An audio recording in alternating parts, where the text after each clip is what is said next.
संख्यांचा चढता उतरता क्रम.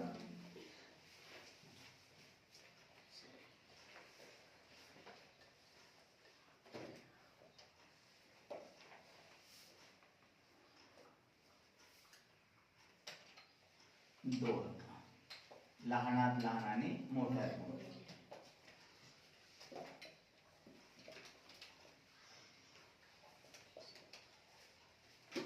मोठ्यात मोठे.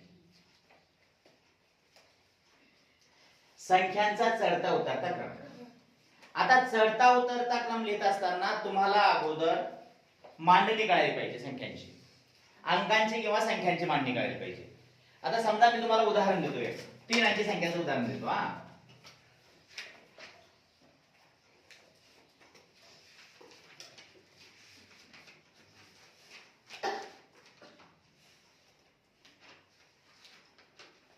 आता या संख्येचा आपल्याला चढता क्रम तयार करायचा आहे.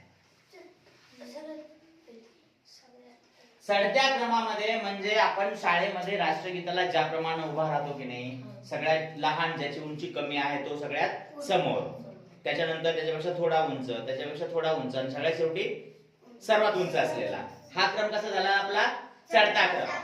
उतरत्या क्रमामध्ये तोच समोर येईल, जो उंच असेल तो समोर, मग त्याच्यापेक्षा कमी उंचीचा, त्याच्यापेक्षा कमी उंचीचा आणि शेवटी सगळ्यात कमी उंची असलेला.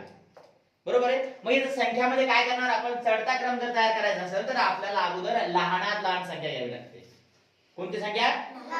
यापैकी सगळ्यात लहान संख्या कोणती आहे? 205. यानंतर 714,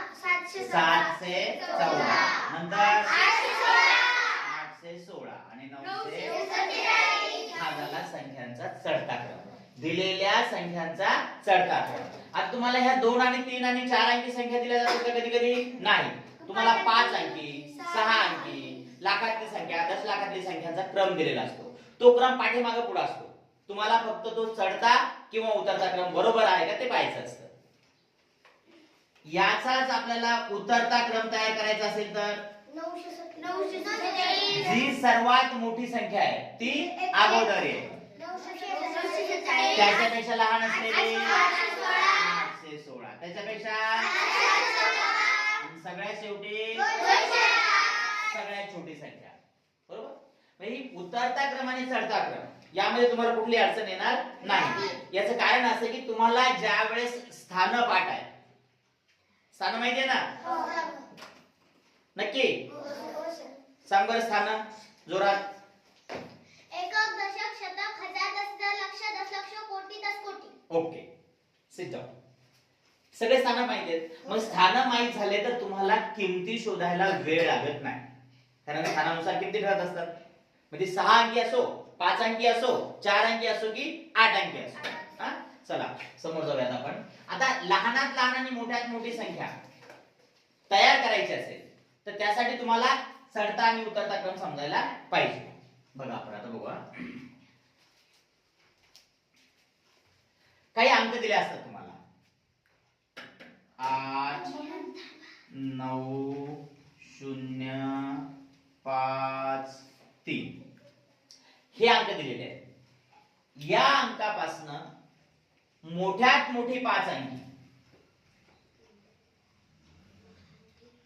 मोठ्यात मोठी 5 अंकी, किती अंकी? 5 अंकी. आणि लहानात लहान 5 अंकी.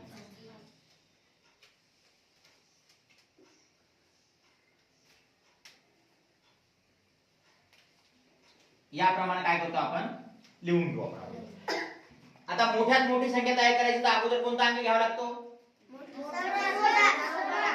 सर्वात मोठा. म्हणजेच अंकांचा क्रम कसा लिहावा लागेल मग तुम्हाला आता? असं बोलून नाही जायचं. जर तुम्ही अगोदर मला सांगता की मोठ्यात मोठी संख्या तयार करताना अगोदर तुम्हाला मोठा अंक घ्यायचा आहे, मग मोठा अगोदर घेतला तर दिलेल्या अंकांचा क्रम कसा होणार? उतरता. बघा सगळ्यात मोठी कोणती आहे? 9. त्यापेक्षा छोटे 8, त्यापेक्षा छोटे 5, त्यापेक्षा छोटे 3, शेवटी 0. बरोबर. आता आपल्याला ज्या वेळेस लहानात लहान संख्या तयार करायची असते. लहानात लहान. अशा वेळेस दिलेल्या अंकांचा क्रम कसा लिहायचा? कसा? चढता क्रम. लहानापासून मोठ्या. आता इथं थोडीशी एक मजा आहे. आता तू सांगशील सगळ्यात अगोदर अंक कोणता येणार आहे? हा, कशामुळं? हा, शून्य देता येत नाही. पण शून्य दिलं तर काय होईल? संख्या होणार नाही. हा, सांग बळा. हा, बरोबर आहे. आपल्याला किती विचारलेली आहे? 5 अंकी. जर आपण अगोदर शून्य घेतलं तर ती संख्या कोणती होईल? 4 अंकी होईल. संख्या होणार नाही अशातला भाग नाही, पण ती 4 अंकी संख्या होईल. अगोदर दिलेल्या शून्याला काहीही किंमत नसते, म्हणून अगोदर कोणतं लिहिणार बाळा आपण? 3. त्यानंतर शून्य. Very good. आणि आता आलेल्या अंकांचा चढता क्रम किती येईल? 5, 8, 9. झालं क्लिअर? दिलेल्या अंकापासनं तेवढ्याच अंकाची, म्हणजे 5 अंक दिलेले असेल, 5 अंकी तयार करायचे असेल तर तुम्हाला अंकांची पुनरावृत्ती करायची गरज पडत नाही. अंक पुन्हा पुन्हा घ्यायची गरज पडत नाही. अंक पुन्हा पुन्हा केव्हा घ्यायचा हे मी तुम्हाला नंतर सांगतो. हा, हे इथपर्यंत समजलं तुम्हाला का? लहानात लहान संख्या दिलेल्या अंकापासून तयार करता येईल. चला आपण आता पुढे जाऊया. पुढे कोणतं पाहायचं आपल्याला? या संख्यावरच कमी अंक दिले असता, म्हणजे तुम्हाला 3च अंक दिले आणि त्या 3 अंकापासून तुम्हाला लहानात लहान आणि मोठ्यात मोठी 4 अंकी, लहानात लहान आणि मोठ्यात मोठे 5 अंकी संख्या जर तयार करायची असेल ते बघूया आपण आता उदाहरणार्थ. 3, 0, 5. किती अंक दिले मी? 3 अंक. आता या 3 अंकापासून लहानात लहान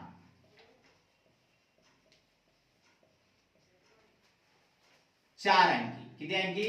4 अंकी. आणि मोठ्यात मोठे नाही, तेवढेच मोठ्यात मोठी 4 अंकी.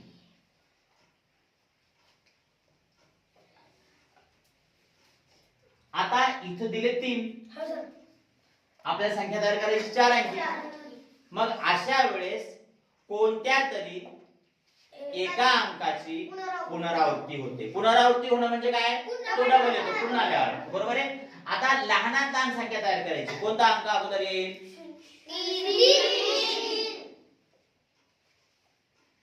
3. तुम्ही म्हणता तर तुम्ही 3. ओके.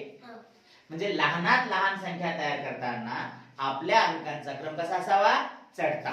बरोबर आहे. म्हणून आपण 3 घेतले, कारण शून्य अगोदर घेता येत नाही. आता कोणत्या अंकाची पुनरावृत्ती करणार? शून्य कुठे लिहायचे? आता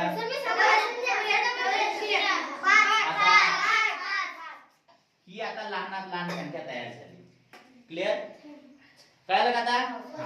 आता आपल्याला मोठ्यात मोठी 4 अंकी संख्या तयार करायची.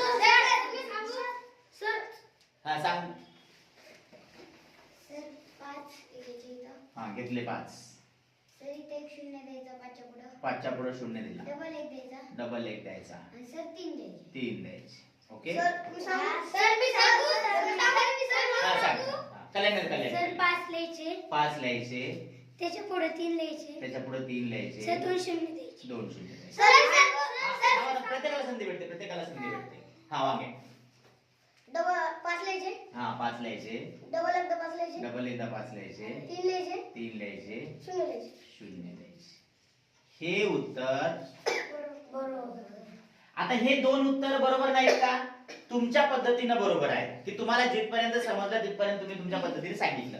आता आपल्याला तुम्हाला जे समजलेलं होतं का त्यामध्ये थोडासा बदल करायचा की ज्या वेळेस कमी अंक दिलेले असतात आणि आपल्याला मोठी संख्या तयार करायची म्हणजे 4 अंकी 5 अंकी संख्या तयार करायची असेल, मोठ्यात मोठी संख्या तयार करतो त्यावेळेस मोठ्या अंकाची पुनरावृत्ती करायची. बरोबर आहे. आणि लहान संख्या तयार करतो त्यावेळेस लहान अंकाची पुनरावृत्ती. लहान अंकांची पुनरावृत्ती करायची. इथं लहान कोणता आहे? 0. जर इथं 5 घेतले, आता तुम्ही म्हणता 0 तर सगळ्यात पेक्षा लहान आहे सर, आपण इथं 5 देऊन मग 0 0 घेऊ तर ती 3500 संख्या तयार होईल. बरोबर आहे. ऍक्च्युअली हे अगोदर पाहिजे होते पण शून्य जर अगोदर घेतले तर ती 2 अंकी संख्या तयार होईल. आपल्याला अगोदर शून्यापेक्षा मोठा अंक घ्यावा लागेल आणि मग शून्याची पुनरावृत्ती करून ती संख्या लिहावी लागेल. आता तुमची ही जी कन्सेप्ट होती ही क्लिअर झाली का? समजलं नाही आणखी? नक्की सांगा. मोठ्यात मोठी संख्या तयार करताना कोणत्याची पुनरावृत्ती करायची आणि लहानात लहान लहानाची. क्लिअर?